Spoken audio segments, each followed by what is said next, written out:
చేయదలుచుకోలేదు. నా చెయ్యి పని చేయకపోతే అప్పుడు నేను అంగవికలం అవుతాను తప్పించి అదే చేతితో పని చేయదని డాక్టర్లు తీర్మానించిన చేతితోనే పనిచేశాను ఇన్ని దశాబ్దాలుగా. నేను అట్లాంటి ద్రోహం చేయదలుచుకోలేదు, చేయలేదు. కానీ 30%, 20%, 40% ఇట్లా కొన్ని లెక్కలు ప్రభుత్వాలు నిర్దేశిస్తాయి. అది జగన్ టైంలో ఏంటంటే కొంత అంగవైకల్యం ఉన్నా సరే ఇచ్చుకొచ్చారు. వీళ్ళు దాన్ని ఏం చేశారు, అంగవైకల్యానికి లెక్క చెప్పారన్నమాట. ఇంతకంటే చాలా తీవ్రంగా ఉండాలి. అక్కడ ఫైనల్ డెసిషన్ మేకింగ్ ఎవరయ్యా అంటే మన పార్టీ లోకల్ ఎమ్మెల్యే, లోకల్గా ఉండేటటువంటి కార్పొరేటర్ గారు. ఆయన సచివాలయ సిబ్బంది ఆయన దృష్టికి తీసుకొస్తే ఆయన కావాలంటే మీకు ఏమీ లేకపోయినా ఇస్తాడని నేను అనను, కానీ కొంత ఇబ్బంది ఉంటే చాలు ఇప్పించగలుగుతాడు. అదే సందర్భంలో ఎక్కువ ఇబ్బంది ఉన్నా సరే వాడు వైసీపీ అయి ఉంటాడు అనుకుంటే కనుక తీసేస్తారు.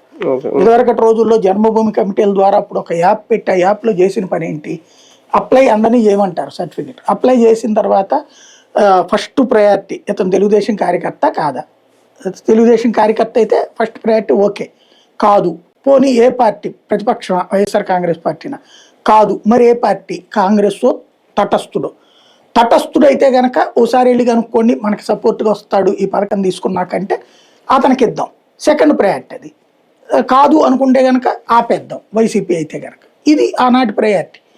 ఇప్పుడు సేమ్ అంతే, ఫస్ట్ మన కార్యకర్తకి ఇవ్వాలి. ఇప్పుడు కూడా స్పౌస్ పెన్షన్లు ఇవన్నీ కూడా మన వాళ్ళకి ఇచ్చుకున్నారు, ఇళ్ళు మన వాళ్ళకి ఇచ్చుకున్నారు.